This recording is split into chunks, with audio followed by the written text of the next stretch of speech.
Assalamu alaikum. Hope you all are fine. In this video, we will learn about the preparation of alkyl halides. And firstly, we will discuss the preparation of alkyl halides from alcohols. So, alcohols are those species that has hydroxyl group means OH group which is attached with the hydrocarbon or alkyl groups. So basically in the first reaction alcohol is will react with SOCl 2, that is thionyl chloride, and the in the presence of some energy heat, and we will get our final product, that is alkyl halide, and the byproduct, that is sulfur dioxide and hydrogen chloride. So in the next reaction, uh, we will take alcohol, and it will react with phosphorus trichloride. In the presence of some energy or heat, we will have our final product, that is alkyl halide, and the other byproducts we get.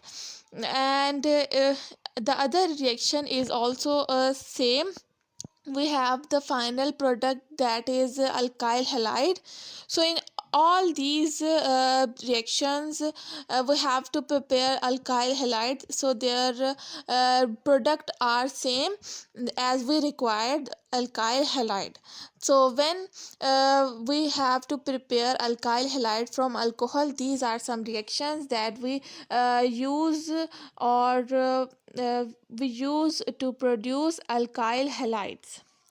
So the next is preparation of alkyl halides from alkanes. Alkanes are those species that contain that has carbon to carbon or carbon to other atom single bond.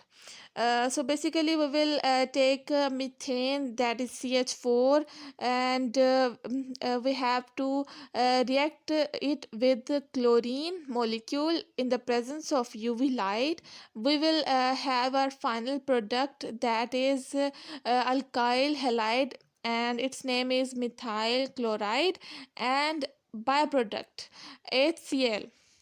So the next is the reactivity. In the reactivity, the first point is polarity. Polarity is due to the partial positive and partial negative charge between carbon and halogen. So basically we have other 3 points that is depends upon the dipole moment, that depends on these three factors. So firstly, electronegativity of halogen. So this is the order of electronegativity of halogen. So the most electronegative is fluorine, then chlorine, bromine, and iodine. And in the next point, the bond length between carbon and halogen. So basically the longest bond length is between carbon and iodine, then carbon and bromine, then carbon and chlorine, and then carbon and fluorine. The other and last point is polarizability of electrons. So basically it is a distribution of electron density between the carbon and halogen.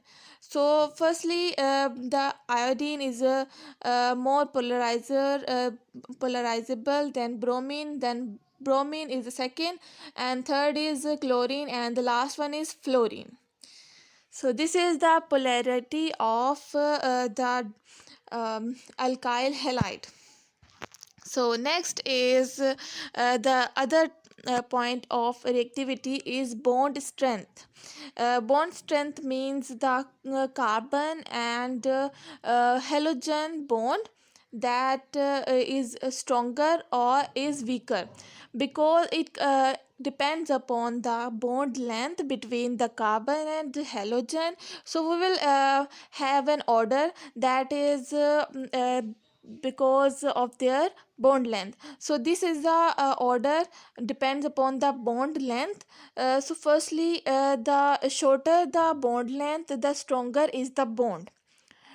because when the bond is shorter, it will have a high electron density, and when other compound or other atom will attack on it, will be a higher electron density, and because of this higher electron density, the other incoming atom or element will face the force of repulsion. More force of repulsion will be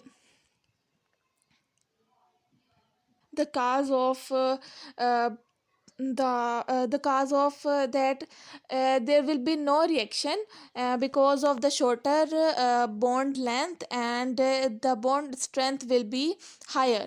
And in the case of the longer bond length, the bond is weaker, and incoming atom or element or molecule will not face these kinds of force of repulsion, and it will easily replace the halogen and form a bond.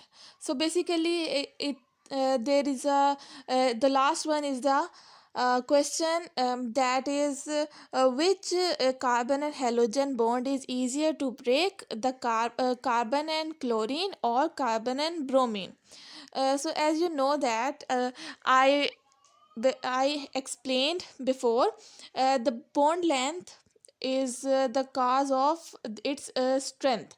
So basically, when the bond length is bigger as compared to the other bond length, so when the bond length is larger, or the carbon and halogen are far apart, the incoming atom element will easily replace or attack or react with the compound, as compared to the bond length that is shorter, and because of a high electron density, the incoming atom or element will face difficulty, and there will be a force of repulsion between the incoming atom uh, or uh,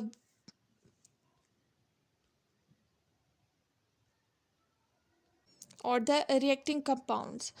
So basically, its answer is the bond strength of carbon and chlorine is greater than carbon and bromine.